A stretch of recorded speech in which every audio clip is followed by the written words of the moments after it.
Assalamualaikum warahmatullahi wabarakatuh. Bismillahirrahmanirrahim. Alhamdulillahirabbil alamin. Assalatu wassalamu ala asyrafil anbiya'i wal mursalin sayyidina wa maulana Muhammadin wa ala alihi wa sahbihi ajma'in, amma ba'du.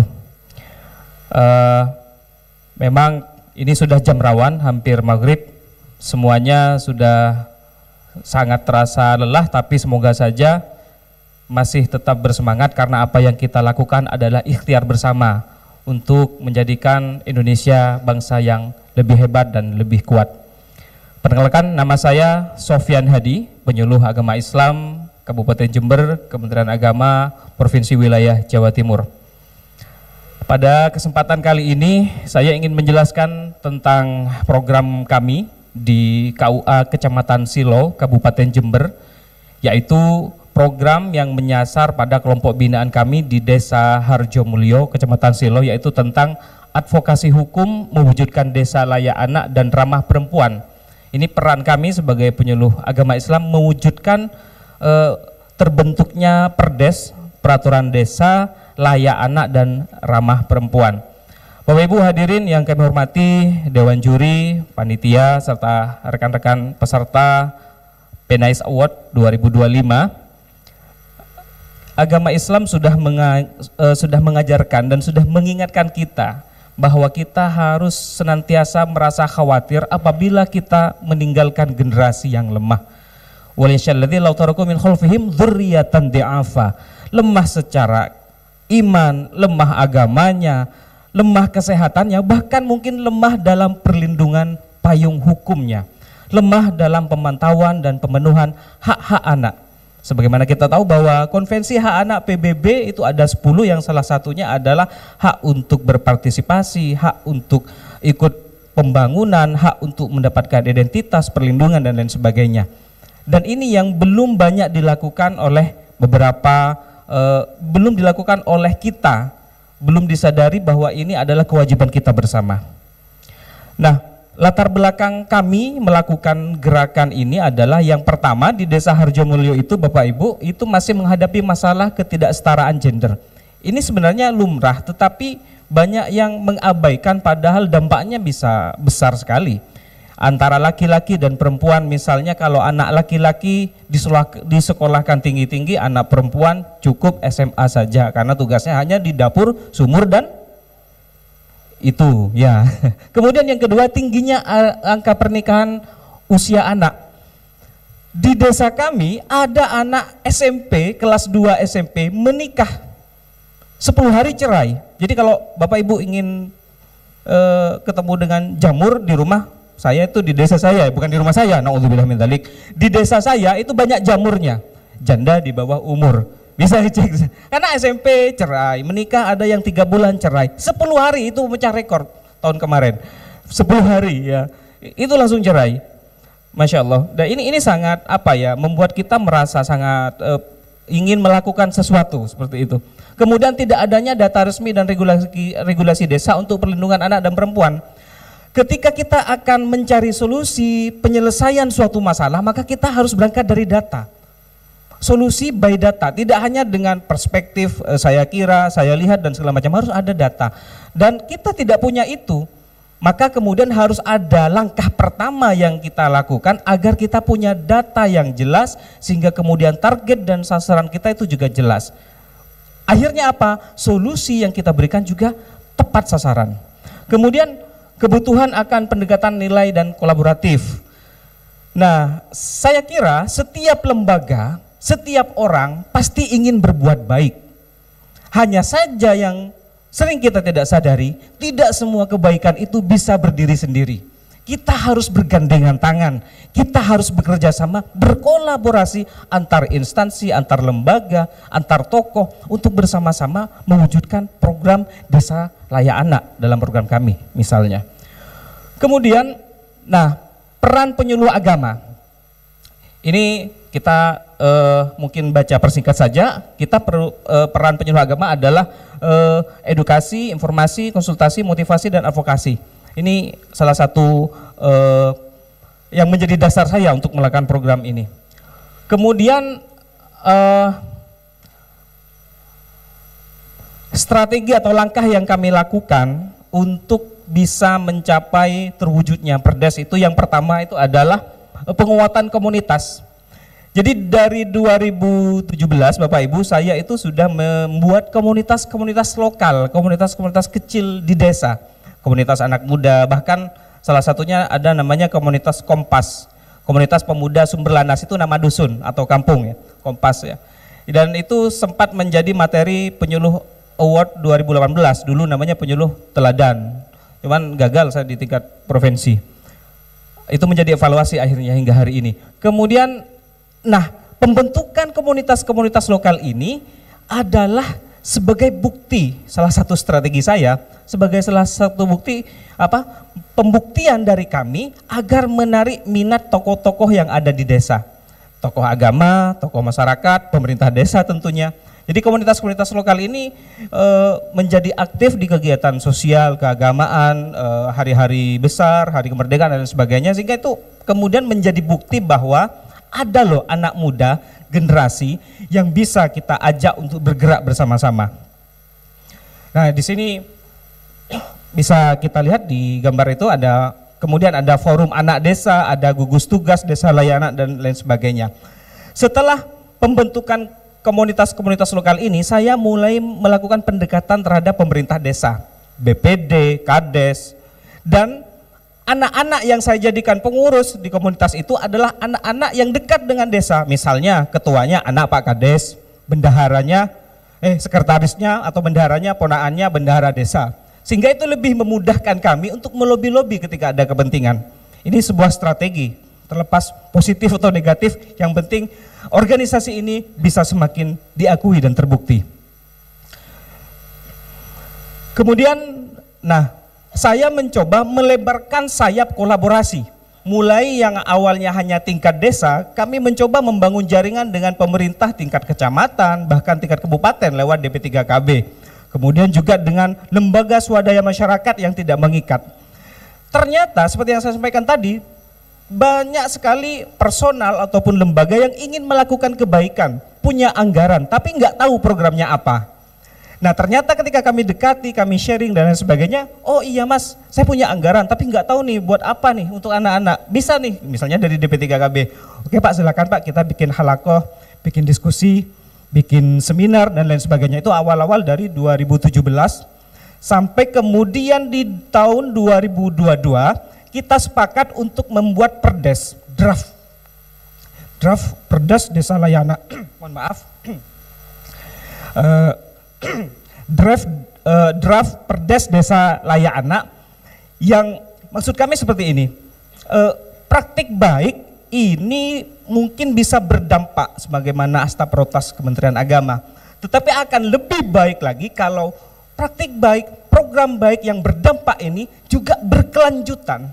Artinya siapapun nanti presidennya, siapapun nanti menteri agamanya, siapapun nanti penyuluh agamanya kalau perlu, ini kemudian tetap bisa berjalan dengan jaminan payung hukum peraturan desa layak ini. Nah, ini ada beberapa isi dari Perdes, pasal-pasalnya dan sebagainya, kita singkat saja. Nah, implementasi, monitoring dan replikasi. Tahun 2023 Perdes Desa Layak Anak diresmikan di tingkat desa.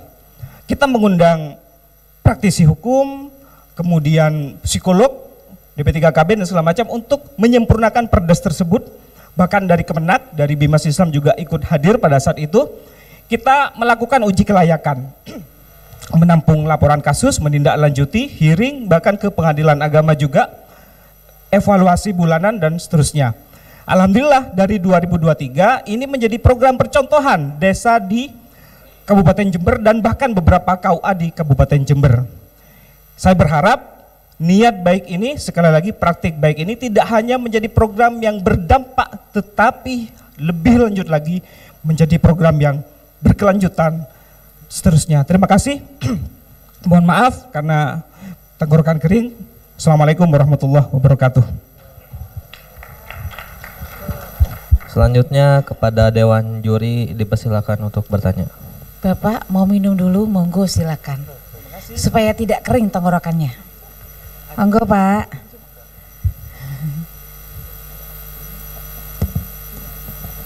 Oh, ada minum Pak?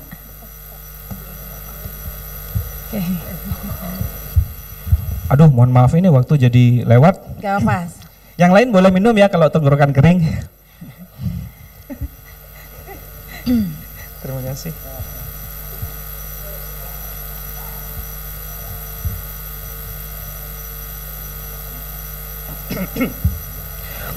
Satu, dua, tiga. Oh iya, sudah lebih bagus, Bu. Oke, Pak Sofyan Hadi. Iya. Sarjana Hukum Islam ya, Pak?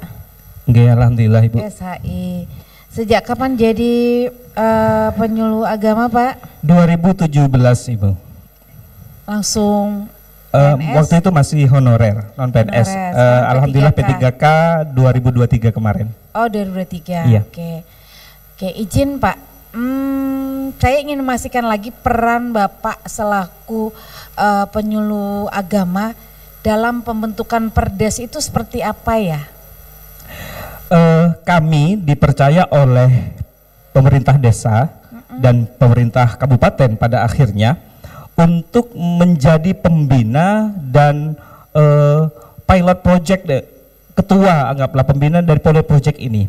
Kenapa? Karena kultur masyarakat kami apapun programnya itu menjadi terasa hampa, tidak begitu bisa diterima kalau tidak disampaikan dengan bahasa agama. Misalnya, jangan menikah usia anak karena ini tidak sehat, mengganggu kesehatan reproduksi dan sebagainya. Ah, nenek saya dulu nikah usia anak sehat-sehat aja misalnya. Tetapi kalau kita sampaikan dengan bahasa agama, misalnya ini Mahkonstitusi Syariah untuk hifdzun nasl, hifdzun nafas, menjaga kesehatan tubuh, menjaga kualitas keturunan kita dan sebagainya, itu lebih bisa diterima oleh masyarakat, sehingga kami menjadi orang yang dipercaya oleh pemerintah untuk mengakomodir dan mengkolaborasikan semuanya, menyatukan semua pihak untuk bergerak seperti Ya, itu. Izin, Bapak ikut dalam rapat-rapat pembahasannya? Gimana? Ikut dalam rapat-rapat penyusunan dan pembahasannya? Bahkan sebelum penyusunan yang menghubungi orang-orang tersebut, menghubungkan semuanya itu dari kami, Ibu. Oke. Itu perdesnya tahun 2023 ya, Pak? 2023. Sebelumnya sudah pernah ada? Tidak pernah ada. Jadi di Jawa Timur itu desa kami menjadi desa yang pertama kali mendeklarasikan desa yang zero pernikahan anak, dan juga pertama kali dideklarasikan adanya forum anak desa dengan anggaran terbesar juga, mungkin kalau tidak se-Indonesia mungkin se-Jawa Timur, Ibu. Oke. Iya. Jadi di dalam perdes ini tadi Bapak di dalam perdes ini berarti mengatur tentang salah satunya terkait dengan pernikahan. Ya, salah satunya intinya Normanya seperti apa, Pak? Tentang terkait yang tadi nikah dini tadi itu loh. Iya, jadi Pernikahan intinya anak, gerakan Desa Layana itu adalah usaha untuk memenuhi hak-hak anak. Salah satunya hak untuk bersekolah, mendapatkan pendidikan. Salah satunya, nah itu ketika kita bahas itu maka juga tidak akan jauh dari masalah pernikahan anak, kekerasan dalam rumah tangga dan lain sebagainya, seperti itu, Ibu. Oke. Sudah 2 tahun lah ya, Pak ya. Saya Iya. anggap sudah 2 tahun. Bagaimana respon masyarakat? Karena kan pasti begitu. Betul. Prosesnya Bapak sudah menginisiasi Betul. draft, ikut menyusun, membahas, Betul. bahkan mungkin melakukan sosialisasi ya Pak. Betul, Ibu. Sosialisasi. Tanggapan masyarakat? Alhamdulillah tanggapan masyarakat sangat positif, bahkan pasca adanya perdes ini kemudian menyadarkan semua orang untuk ikut berpartisipasi. Semua orang, semua elemen, akhirnya kami membentuk namanya GTDLA, Gugus Tugas Desa Laya Anak, yang di dalamnya itu ada tokoh pendidikan, ada kepala sekolah, ada tokoh masyarakat, para kiai, ada kader-kader posyandu dan lain sebagainya, sehingga lewat gugus tugas ini kemudian ada panitia khusus yang dibentuk, namanya itu RIPA, Rumah Peduli Perempuan dan Anak. Ada banyak kasus-kasus kekerasan pada anak, kasus-kasus anak yang putus sekolah, anak yang menikah dipaksa menikah di usia dini, itu alhamdulillah bisa selesai dengan dampingan kami, karena kami kerjasamanya selama masih bisa diselesaikan oleh tokoh agama sama tokoh pendidikan di tingkat desa, itu kami selesaikan. Kalau ada kebutuhan lain misalnya tindakan medis dan tindakan psikolog, kami juga sudah komunikasi dengan DP3KB untuk memberikan bantuan. Terakhir, menurut Bapak, perdes itu ada yang perlu dievaluasi kembali atau tidak? Melihat setelah respon dalam waktu singkat, kira-kira menurut Bapak, apakah Perdes itu sudah cukup menjamin hak anak gitu ya, hak anak seluruh anak perempuan pada khususnya ya, seperti itu. Apakah itu cukup menurut Bapak ini? Artinya segini, saya ingin menguji apakah Bapak kan menginisiasi ini, sudah selesai, tentunya tidak harus puas sampai di situ. Ada proses evaluasi, katakan sudah ada before dan afternya. Betul. Afternya itu menurut Bapak apakah sesuai dengan apa yang di lapangan? Apakah ternyata harus kita lakukan evaluasi kembali? Saya ingin mencoba mengkoreksi itu, Pak. Iya, tetap harus ada evaluasi, Ibu, karena kita memang sudah selesai di urusan pernikahan anak. Artinya dampaknya sudah mulai sangat terasa kan. Dari yang awalnya tiap tahun desa kami menyumbang belasan pernikahan usia anak, di tahun 2024 kemarin hanya turun menjadi 2 pernikahan usia anak. Ini saya kira dari belasan menjadi 2 pernikahan saja itu termasuk sebuah prestasi menurut kami dari mindset masyarakat yang religius tapi salah kaprah, Ibu. Mereka menganggap menikah itu usia anak menghindari zina. Memang zinanya terhindar tapi muncul lahir masalah-masalah lain. Ini kemudian yang kami handle di peraturan desa layak anak, Ibu. Betul, harusnya begitu ada Perdes mestinya zero ya, Pak.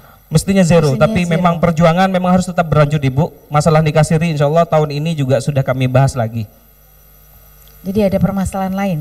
Permasalahan yang harus kita selesaikan. Karena berjuang penyuluh terus bergerak, berdampak dan berkelanjutan. Kebetulan desa ini memang sasaran Bapak ya, wilayahnya ya? Ya, wilayah kami. Oke Pak. Pokoknya intinya bahwa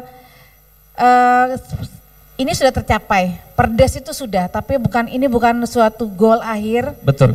Harus ada action lagi, kegiatan, aktivitas yang harus dilakukan, dan tidak hanya berupa hasil seleksi tapi bukti nyata ya Pak. Siap, Ibu. Ini harus kita pastikan bukti nyatanya.